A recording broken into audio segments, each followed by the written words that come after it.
estudaremos a lição 27, Bíblia e sólido fundamento. A nossa divisa é 1 Pedro 3, do versículo 13 ao 22. Logo abaixo no link no canal do YouTube da Igreja Batista da Vitória estará disponível a lição 27 para aqueles que não possuem a nossa revista, As Práticas Bíblicas da Convenção Batista Brasileira. Ela estará disponível no link abaixo desse vídeo da lição 27. Antes de nós começarmos o estudo da lição 27, eu gostaria de fazer uma oração.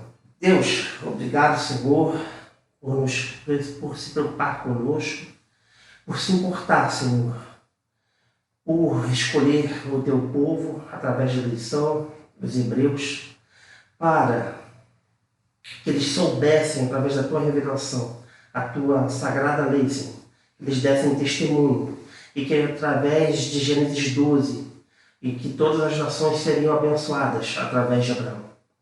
Ó Deus, mais ainda agradecemos pelo teu Espírito Santo nos convencer, Senhor, que Jesus Cristo é o Messias, é aquele que viria, Senhor, que seria anunciado pelos profetas, que viria da raiz de Davi, Senhor, e que pagaria por nossos pecados. Ele que é justo, Senhor, e pagou por nossos pecados, para que nos tornássemos justos, para que fôssemos adotados por Ti, Senhor, através dele, nosso Senhor e Salvador Jesus Cristo. Obrigado, Senhor, por estarmos aqui estudando a Tua Palavra, Senhor, vivendo para Ti, lembrando de Ti, Senhor, reconhecendo que o Senhor é o único verdadeiro Deus, não há outro, somente a Ti. Os outros deuses são falsos, Senhor. Eles têm boca, mas não falam, têm ouvidos, mas não ouvem, Senhor. Mas Tu és Deus que responde às nossas orações, às nossas súplicas, Senhor. Só possa ajudar a abençoar aqui, hoje e sempre, em tudo que nós fizermos. Que tudo seja feito para a Tua honra e glória, Senhor. É a oração que eu faço, agradeço pedindo. Em nome de Jesus. Amém. Iniciaremos com uma breve introdução. A introdução que fica na página 127. Bíblia, sólido fundamento. Estudo 27. A nossa divisa, mais uma vez, que vai ser repetida, é 1 Pedro 3, do versículo 13 ao 22. A introdução começa assim. O cristão vive com o propósito de ser sal e luz da terra, e luz do mundo, como o Senhor Jesus ensinou no Sermão do Monte. Mateus 5, do versículo 13 ao 14, que diz assim: ele reflete os valores do reino de Deus, de acordo com a sabedoria divina, seguindo os ensinos de Jesus Cristo. Através disso, o cristão estará apto a lidar de maneira adequada com as questões morais e éticas. São complexas e respondem aos anseios do nosso século, o século 21. Seus ensinos são perfeitos e infalíveis, como está escrito em Salmo 19, versículo 7, e darão sempre a fundamentação para as transformações necessárias e para a construção de uma ética bíblica. O que isto quer dizer? Isto começa com os Hebreus, com a sua libertação lá em Gênesis, a partir do capítulo 11, quando é executada a última praga, certo? A praga dos primogênitos. Como o Senhor ali demonstrou que Ele é o único e verdadeiro Deus. Faraó ali representando a mitologia egípcia, onde se dizia que o Faraó era a encarnação do Horus. E quem é Horus? Horus é filho de Ísis e Osíris. Sete, que é o irmão de Osíris, ele mata Osíris. E ele assume o lugar de Osíris. Porém, através de uma vingança e redenção, Horus mata seu tio e toma o poder do Egito. Certo? Tudo girava através de Horus, ou seja, o faraó, o Deus encarnado. O cargo estava aonde? Estava sobre os ombros da dinastia dos faraós. Lembrando que, primeiramente, o que ocorre? Faraó, nos tempos de José, ele era um parceiro, considerado um parceiro do povo de Deus. Ele acolhe, ele agradece a interpretação dos sonhos. Só que, anos depois, um novo faraó que se assenta ao trono e se diz ser reencarnação deste Deus, na mitologia egípcia, o que ele faz? Ele se esquece de tudo o que os hebreus fizeram para o bem daquela nação e do mundo. Eles são escravizados e oprimidos. Onde que eu quero chegar com isso? É que, após a opressão de 280 a 400 anos, o Senhor se lembra da promessa que havia feito a Abraão, em que eles possuiriam a terra. E aí o que ocorre? Deus se lembra da opressão que seus filhos estavam sofrendo. E aí a libertação através dos 10 sinais miraculosos, né? Onde o último morre-se o primogênito de todos os egípcios. Ali Deus faz justiça pelo povo. E Moisés, como está escrito lá em Gênesis 3, ele é chamado por Deus, ele que era da tribo de Levi, juntamente com seu irmão Arão, para levar as boas novas. Passamos para Gênesis 20, o Decálogo.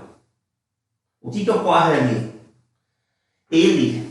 Moisés falando no monte, o que ocorre? Ele tem a revelação de Deus, através das 613 leis, que significam o caráter de Deus, a vontade de Deus para o seu povo e para o mundo. Mas os hebreus, naquele momento ali, eles estavam e eram obrigados a seguir a lei.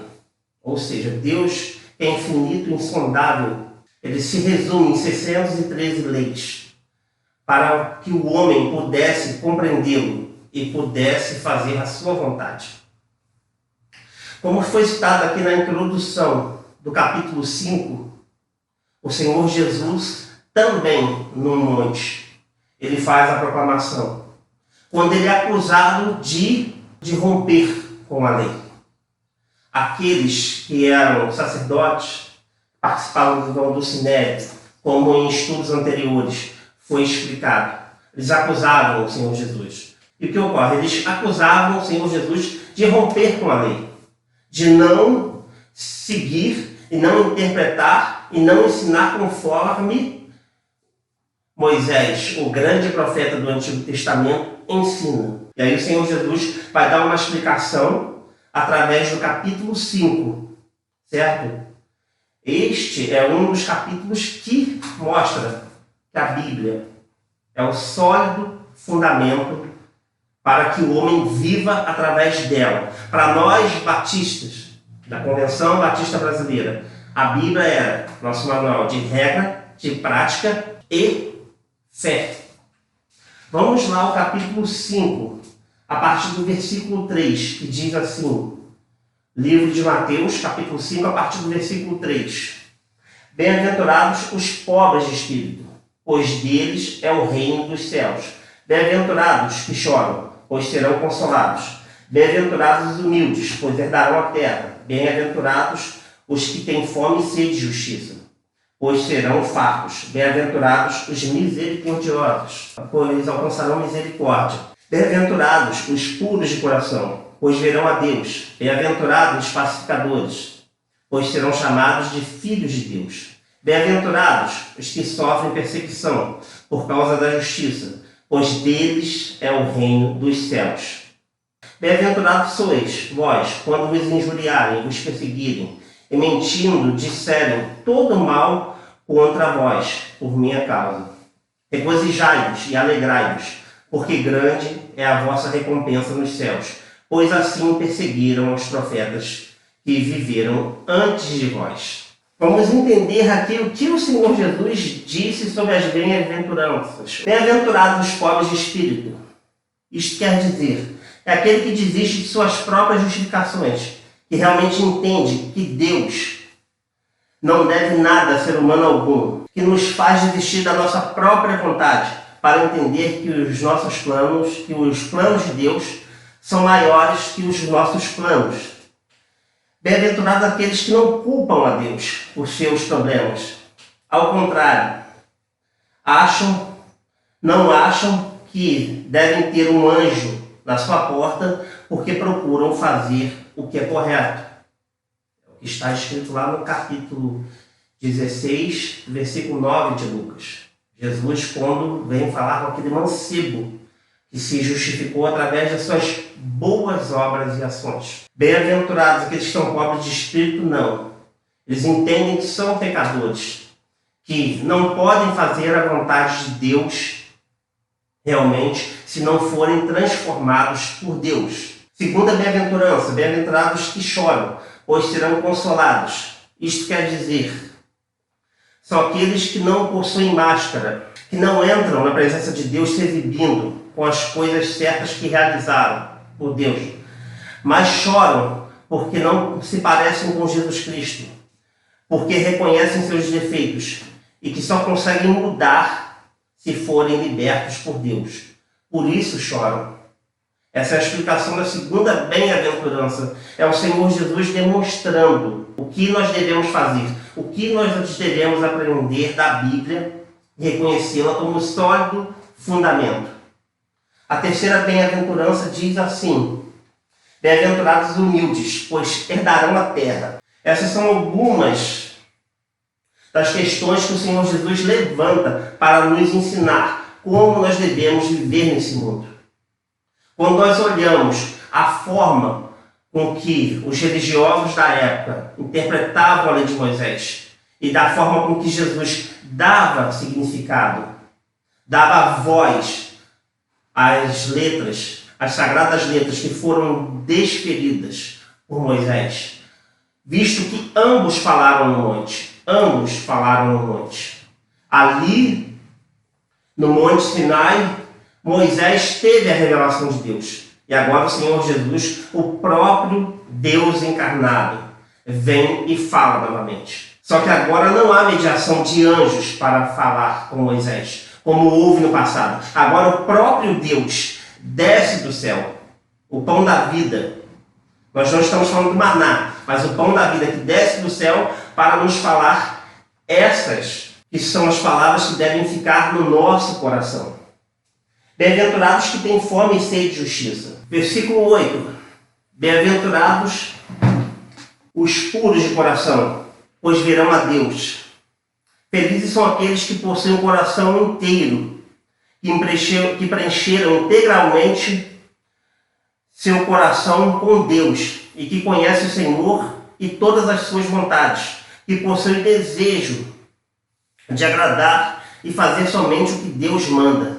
Porque, infelizmente, a maioria das pessoas que frequentam alguma igreja não estão interessadas em Deus, mas se interessam nas coisas que irão ganhar se estiverem perto de Deus. Muitas pessoas se preocupam em vir à igreja para que Deus resolva os seus problemas, sejam eles psicológicos, emocionais, financeiros, mas não querem se comprometer com Deus. Não querem fazer a vontade de Deus, não tornam a palavra de Deus uma realidade em sua vida. As igrejas evangélicas hoje, pelas quais nós temos acesso, seja pela televisão ou seja as igrejas locais, elas são muito diferentes da igreja primitiva. Quando comparamos o que a igreja primitiva fez, a forma com que os apóstolos, em sua lealdade com Deus, e os pais da igreja no 2º e 3º século fizeram antes da igreja se tornar a igreja oficial de Roma, nós que somos da reforma protestante e queremos trazer à tona todos os valores bíblicos e que acreditamos que a Bíblia é a palavra de Deus, a sola escritura, né? Uma das solas que foi mencionada por Lutero. Nós não parecemos muito a igreja primitiva, certo? Nós não temos dado significado à lei, infelizmente. Continuando aí na página 127, o segundo parágrafo diz assim: a Bíblia continua sendo relevante no século XXI, pois seus padrões são imutáveis. O cristão faz dela sua norma de conduta. A palavra latina norma significa esquadro de carpinteiro, que é uma ferramenta para determinar a simetria. Ainda hoje pode-se utilizá-la para avaliar se uma decisão é correta ou errada, justa ou não, aos olhos dos homens de Deus. E aí ele começa mencionando aqui algumas práticas que os cristãos devem fazer com que sejam relevantes em sua vida. Como guia, indica a rota que devemos tomar. A rota está aqui, no capítulo 5. Um dos textos do Novo Testamento mais pregados no mundo. A ética do reino de Deus, capítulo 5, 6 e 7 do Evangelho segundo o apóstolo Mateus. Como sentinela, nos adverte contra as decisões ou caminhos errados a serem evitados. Isso deixa muito clara a vontade de Deus. Sentinela. O Senhor Jesus sempre menciona. Isso são nos 4 evangelhos.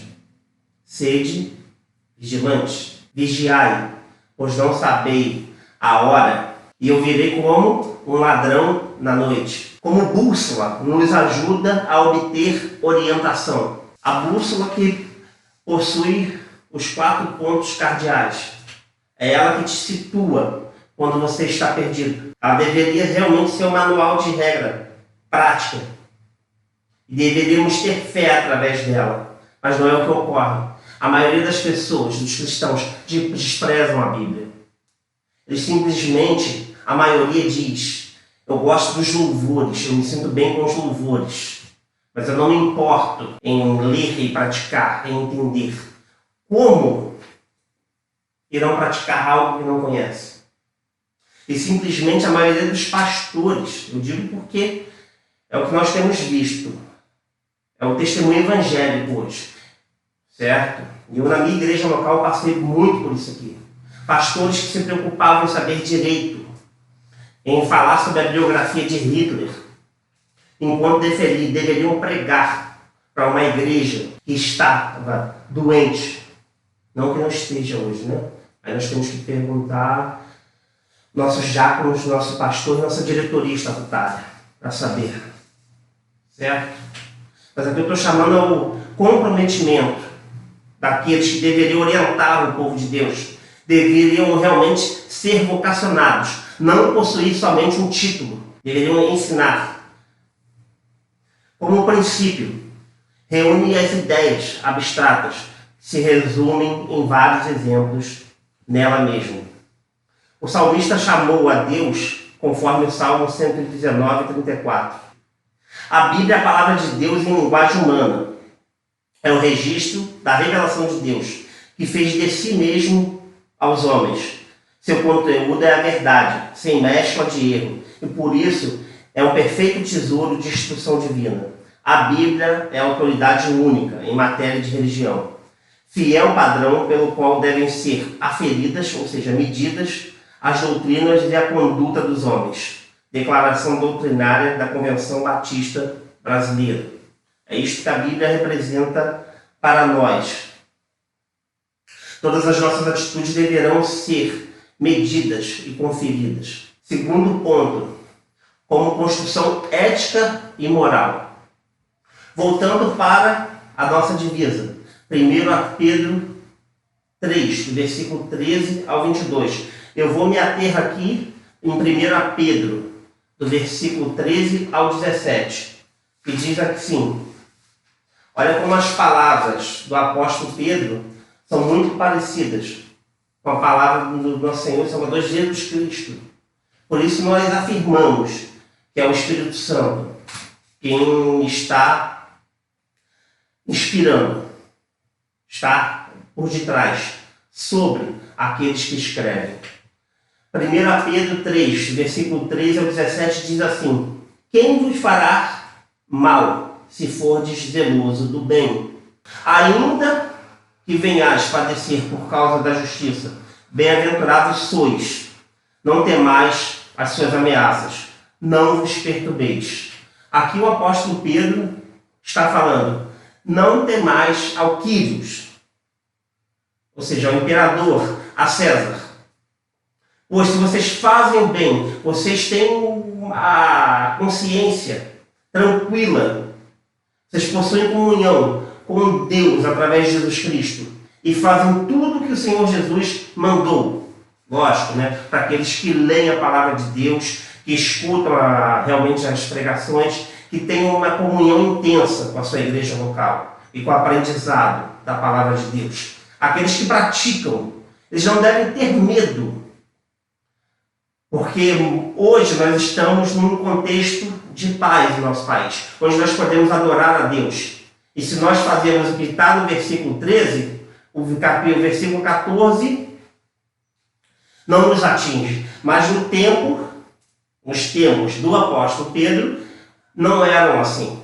Visto que Nero, o imperador, ele, como tudo indica, ateou fogo em Roma.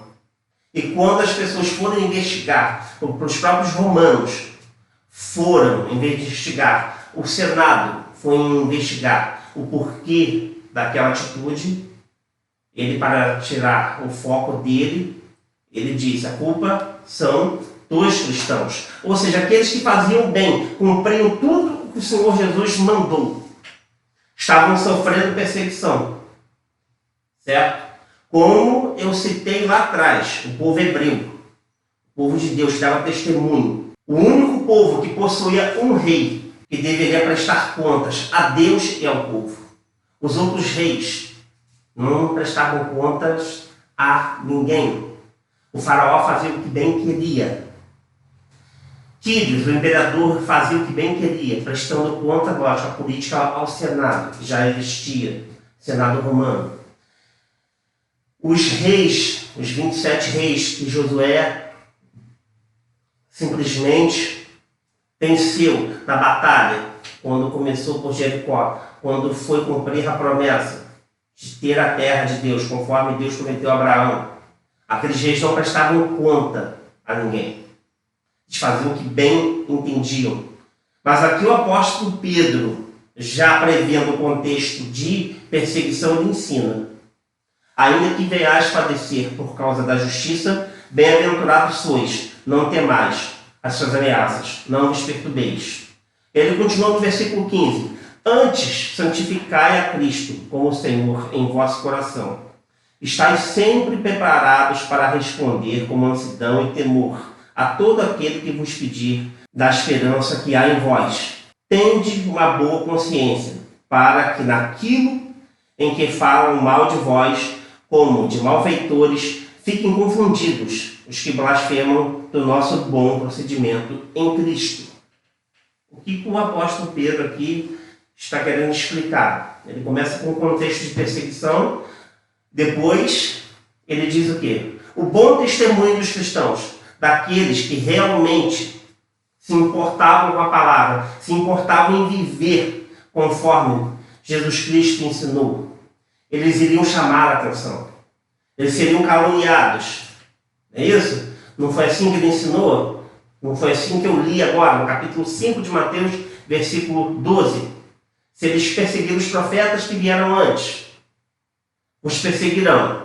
É o contexto que os próprios hebreus perseguindo aqueles que falavam em nome de Deus. Agora aqui os outros povos, os pagãos, os gentios, eles perseguem os cristãos por quê? Os cristãos não fazem aquilo que eles querem, mas eles dão bom testemunho. Eu estava estudando na matéria, na disciplina do Seminário Batista do primeiro período, a história da igreja. E dizia o quê? A igreja chamou a atenção de toda Roma, quando ela cuidava dos doentes, dos súditos, em tempo de pandemia, dos súditos romanos. Que o alto escalão romano, a aristocracia romana, não queria cuidar. Aquilo chamou a atenção. Há vários livros, poemas, guardados durante séculos, demonstrando a admiração que aquela sociedade tinha pelos cristãos. Por quê? Eles faziam o que o Senhor Jesus mandou. Quer fazer o quê? Cuidar daqueles que precisam. Tive fome, me deste comer. Tive sede, me deste beber. Estava nu, me cobriste. E aí, quando os cristãos chamaram a atenção, mediante este bom testemunho, o que ocorreu? As pessoas perguntaram: por que você age assim? E o verdadeiro cristão, ele responde como? Ele responde com mansidão, ele responde com humildade, ele responde praticando o zelo na palavra de Deus, conforme o entendimento da vossa leitura e também da iluminação do Espírito Santo. Fruto do Espírito Santo, uma intensa comunhão com Deus. Não há arrogância aqui. Não há qualquer espaço para qualquer tipo de vingança. Aqui o apóstolo Pedro ensina. Vocês vão chamar a atenção por praticarem o que o Senhor Jesus mandou. Vocês vão ser perseguidos. Mas vai haver pessoas que virão ficar com vergonha da perseguição, mediante o testemunho e a explicação da fé de vocês. É o que o apóstolo Paulo diz para aquela mulher que é casada com um homem que não é cristão. Através do testemunho dela, o que ocorre? O marido se converte, ele se entrega a Cristo. Na África, as mulheres que apanhavam seus esposos chegavam bêbados em casa. O que os pastores mandavam fazer? Da próxima vez que ele fizer isso, você lava os pés dele. Você demonstra amor por ele, compaixão. O que vai ocorrer? Ele vai ver algo diferente em você. Vários homens se converteram e se tornaram homens de Deus na África. E o apóstolo Pedro ele continua: melhor é que padeçais fazendo o bem, se for vontade de Deus, do que fazer o mal. Pois Cristo padeceu uma única vez pelos pecados, o justo pelos injustos, para levar-nos a Deus. Ele, na verdade, foi morto na carne, mas vivificado no Espírito. Se nosso Senhor Jesus, ao contrário do que os docênios diziam, docênios é um grupo herético, se pareciam com os cristãos, que negavam a encarnação, a morte e ressurreição de Cristo. Logo, eles negavam o sacrifício. Logo, eles não são cristãos. Certo? Não são por quê? Porque, como está na leitura de quarta-feira, Romanos 1, do versículo 1 ao 6, o que o apóstolo Paulo diz? O qual antes havia prometido pelos seus profetas nas Santas Escrituras. Versículo 3, acerca de seu filho, que nasceu da descendência de Davi, segundo a carne, e foi declarado filho de Deus, com poder segundo o Espírito de santidade, pela ressurreição dos mortos, Jesus Cristo, nosso Senhor, pelo qual recebemos a graça e o apostolado por amor de seu nome, para a obediência da fé entre todos os gentios, entre os quais sois também vós chamados para ser de Jesus Cristo. Então aqui o apóstolo Paulo explica o que ele também acredita que Jesus encarnou, como está escrito no primeiro capítulo do livro do Evangelho do apóstolo João. E o Verbo se fez carne e habitou entre nós, e o Verbo estava com Deus, e o Verbo era Deus. E tudo que por ele foi feito, sem ele não se poderia fazer. Sobre ele padecer, se nós pegarmos Isaías 53, o que está escrito lá em Isaías 53? A partir do versículo 4. Verdadeiramente ele tomou sobre si as nossas enfermidades, as nossas dores levou sobre si. Contudo, nós os consideramos como aflito, feridos de Deus e oprimido. Eis, porém, foi ferido pelas nossas transgressões e moído pelas nossas iniquidades. O castigo que nos traz a paz estava sobre ele, e pelas suas pisaduras fomos sarados. Então, para aqueles que negam a encarnação, a morte e ressurreição de Cristo, a ressurreição é só nós vemos o apóstolo Paulo explicando sobre a imortalidade da alma, em 1 Coríntios, no capítulo 15. Então, após a leitura da nossa divisa, 1 Pedro 3, do versículo 13 ao 22, eu li até o 18, as bem-aventuranças, primeiro capítulo de Roma, nós entendemos o quê? A Bíblia, o nosso sólido fundamento. Como está escrito aqui, Bíblia, sólido fundamento, lição 27. E para finalizar, como construção ética e moral, o ser humano foi criado à imagem e semelhança de Deus, a imago Dei, que é o que o diabo tenta apagar em nós. A dignidade que nosso corpo tem e nossa alma tem em ser imagem e semelhança de Deus. Nós não somos Deus, nós somos pecadores. O pecado nos atingiu com a nossa queda. Mas através de Jesus Cristo, nós temos dignidade. A imago Dei, a imagem e semelhança de Deus. Que é o que o apóstolo Paulo diz. Que não seja mais eu, mas Cristo em mim. Por isso todos, aqui eu estou na página 128, já no tópico 2, como construção ética e moral. O primeiro capítulo ainda. Por isso todos são moralmente capazes. Destacam-se que Deus criou um ser humano moral. E a visão que este ser criado tem de mundo define suas decisões, justificando esta afirmação. E quer dizer o quê? O ser humano que tem a Bíblia como sólido fundamento, ele procura, como foi dito no início da lição, entender a vontade de Deus, entender o caráter de Deus, viver para Deus primeiramente, não segundo os padrões do mundo. Nós não somos convertidos e salvos em Cristo porque somos melhores que ninguém.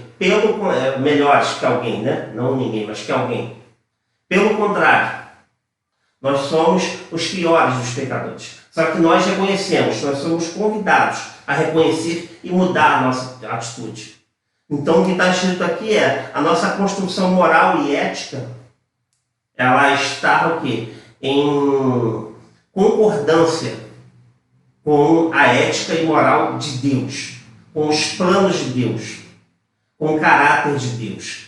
E no segundo parágrafo diz assim, a moral socialmente adquirida refere-se ao conjunto de regras, padrões e normas assimiladas numa sociedade, por meio da cultura, educação, cotidiano e costumes, formados no âmbito social e familiar. Entretanto, o cristão está sendo formado de acordo com os padrões de conduta bíblicos definidos pelo Criador. Foi mais ou menos o que eu disse aqui. As pessoas que vivem conforme a vontade de Deus, o caráter de Deus, procuram agradar a Deus e conhecer a vontade de Deus. E poucos são os verdadeiros pastores que pregam isso, que se preocupam com a conduta do seu rebanho, com a salvação do seu rebanho. Ao contrário da maioria, que só se preocupa em enriquecer. Certo?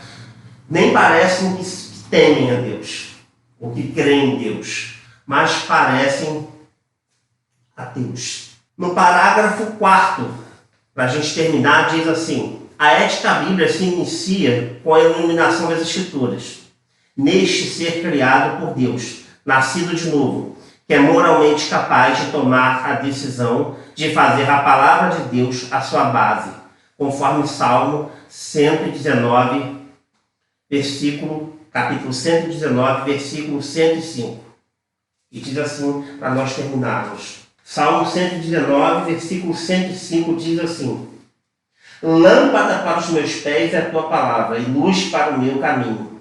Para os cristãos, a ética bíblica é a reflexão a respeito da conduta e das ações humanas, tendo como fundamento o que a palavra de Deus apresenta na perspectiva do Criador.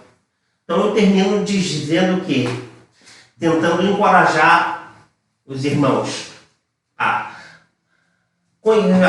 conhecerem, primeiramente, tentarem conhecer. Se tiverem dúvidas, procurem o pastor, procurem os diáconos da igreja, procurem os professores da escola bíblica dominical, o Eudimar, o professor irmão André, para que a igreja possa conhecer a vontade de Deus, conhecer primeiramente quem é Deus, pois as Escrituras são reveladas, são ditas, ensinadas com este propósito.